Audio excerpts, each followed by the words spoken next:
안녕하십니까, 쇼키부동산입니다. 오늘 영상 주제는 제발 전세 말고 월세 사세요입니다.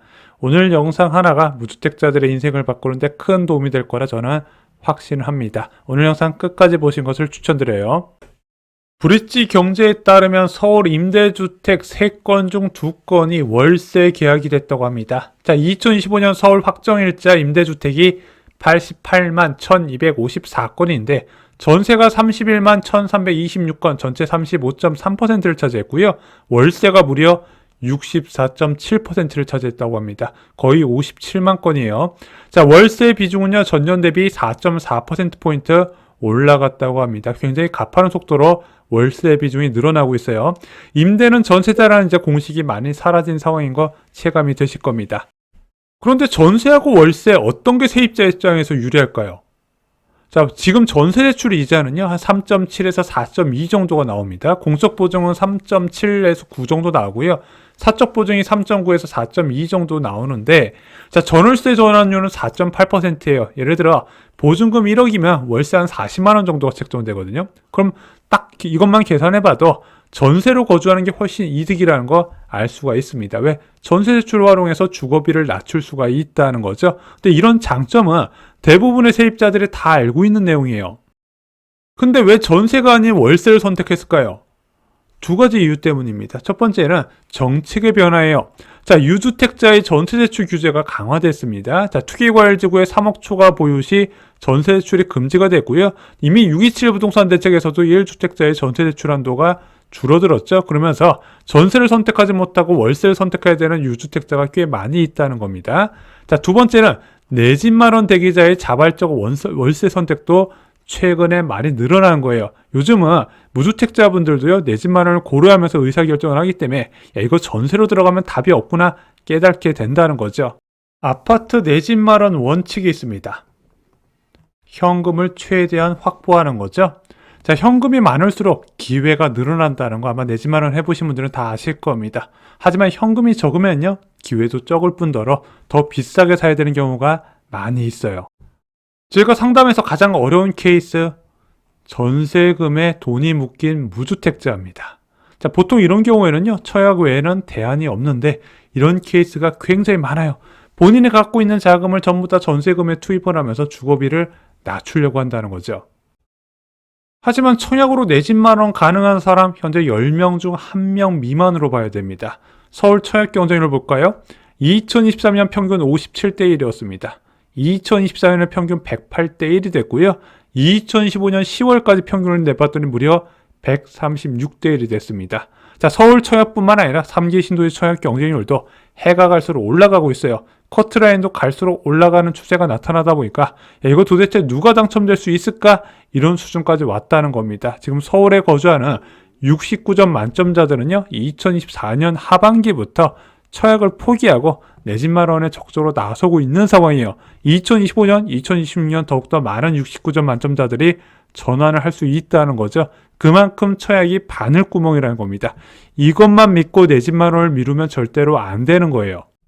무주택자는 2년마다 한정적으로 내 집 마련 기회가 생깁니다. 자, 전세 만기 때 내 집 마련하는 방법은 지난 12월 17일 영상을 참고하시기 바랍니다. 저희가 뒤에 링크를 남겨놓을게요. 이때 어떤 순서로 접근해야 되는지 자세히 나와 있습니다.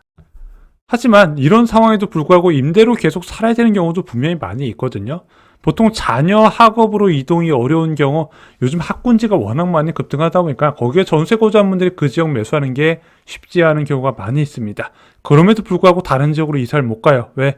애가 학교를 다니고 있으니까. 그런 경우에는 계속해서 전월세로 거주를 해야 된다는 거죠. 두 번째는 지방이나 수도권 외곽에 근무하시는 분들, 자, 생활권에 맞는 주택을 마련하려니까 무엇인가 좀 아쉬운 겁니다. 자, 그런 분들은 임대로 살면서 다른 기회를 찾는 경우가 많이 있어요. 마지막으로 부모님 근처에 육아를 위해서 임대로 거주하는 케이스도 있거든요.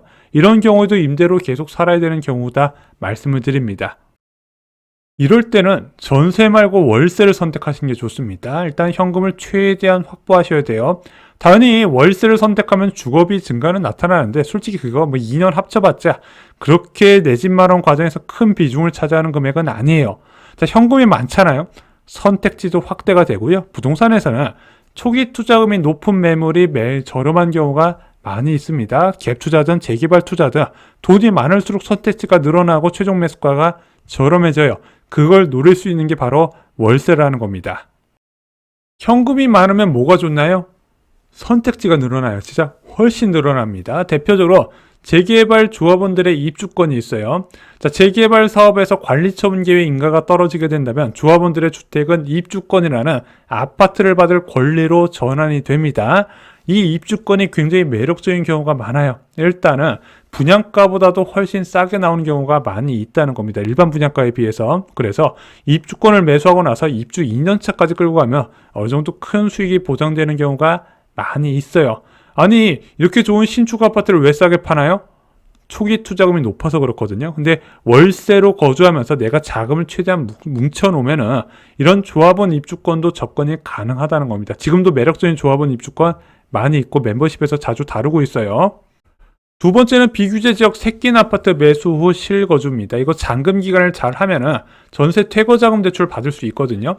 그런 것을 활용해서 비규제 지역 아파트를 매수하고 나서 긴 잔금을 통해서 나중에 실거주 아파트를 미리 확보하는 것도 자금이 충분할 때 가능하다는 겁니다.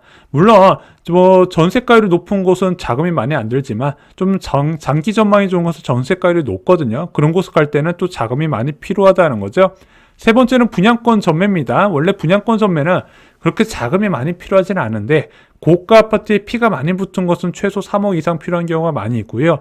요즘은 투기과열지구로 대부분 지정되다 보니까 또 이 중도금 20% 잔압분이 들어가야 됩니다. 그래서 분양권을 매수할 때도 현금이 많이 필요해요. 마지막으로 재개발 투자입니다. 지금 정부하고 지자체가 재개발을 적극적으로 밀고 있죠. 그러면서 규제 완화를 해주다 보니까 재개발 투자처가 많은 수요가 몰리고 있는 곳이고요. 또한 많이 지정을 하다 보니까 핵심 입지의 재개발이 상대적으로 저렴한 곳이 많이 있어요. 이런 것도 자금이 많아야 접근할 수 있다는 겁니다. 다시 한번 말씀드리지만 이 네 가지 선택지는요, 부동산 투자자뿐만 아니라 무주택 실소자들도 많은 관심을 갖고 접근을 하고 있습니다. 그래서 저희가 멤버십에서 계속 다루고 있는 내용이에요. 그래도 지금처럼 집값이 비싼데 사는 게 맞냐 이렇게 말씀하시는 분들이 계실 텐데 집값이 너무 오른 이유 아시죠? 자, 2025년에 집값이 많이 올랐는데 어떤 아파트가 많이 올랐다? 유주택자가 갈아타는 고가 아파트 중심의 과열이 나타났습니다. 하지만 무주택자가 접근하는 대부분의 아파트는 여전히 합리적이다 생각해요. 왜냐면 이제 비싼 아파트가 너무 많이 올라갔기 때문에 상대적으로 저렴해 보이는 거고 그 저렴해 보이는데 대출 한도도 넉넉하다 보니까 계속 수요가 유입이 되고 있는 겁니다. 시간이 지나면 이런 아파트 가격도 비싼 순서대로 오르기 시작할 거예요. 그래서 부동산 가격 상승은 보통 어떤 식으로 끝난다? 비싼 아파트부터 저렴한 아파트까지 모두 오른 상태에서 끝나는 경우가 많이 있었다는 겁니다. 물론 이것도 정부의 정책에 따라 다르지만 지금까지 흐름은 계속 그래왔다는 거 잊지 않으셨으면 좋겠습니다. 그래서 내가 살만한 아파트가 아직 접근 가능할 때, 아직 미쳤다는 얘기가 안 나왔을 때 장기적 관점에서 접근하는 것도 괜찮은 선택지가 돼요. 지금은 임대로 장기 거주하는 게 가장 최악의 선택지가 될 수 있다는 점입니다. 물론 임대로 거주할 때도 선택지가 있다는 법은 그러기 위해서는 월세를 선택해야 된다는 점 오늘 강조를 드렸습니다. 오늘 영상 결론 말씀드립니다. 서울 임대 월세 비중이 64%를 돌파했다고 합니다. 갈수록 월세 비중이 가파르게 오르고 있어요. 제도적인 영향도 있지만 자발적인 선택 때문에 월세를 선택하는 경우가 있다는 겁니다. 물론 전세는 거주비 절감에 유리하지만 선택지를 축소시키더라. 그래서 유일한 선택지가 청약인데 청약에서는 이제 당첨을 기대할 수 있는 사람이 많지 않다는 거죠. 자, 전세 만기 시 내 집 마련을 적극적으로 검토하는 건 당연한데 불가피하게 전월세로 거주할 경우에는 전세보다는 월세를 거주하셔야 됩니다. 그리고 자금을 최대한 확보, 아까 말씀드렸던 네 가지 선택지 중에서 내 집 마련을 미리 확보하는 전략을 세우시기 바랍니다. 이것이 오늘의 결론입니다.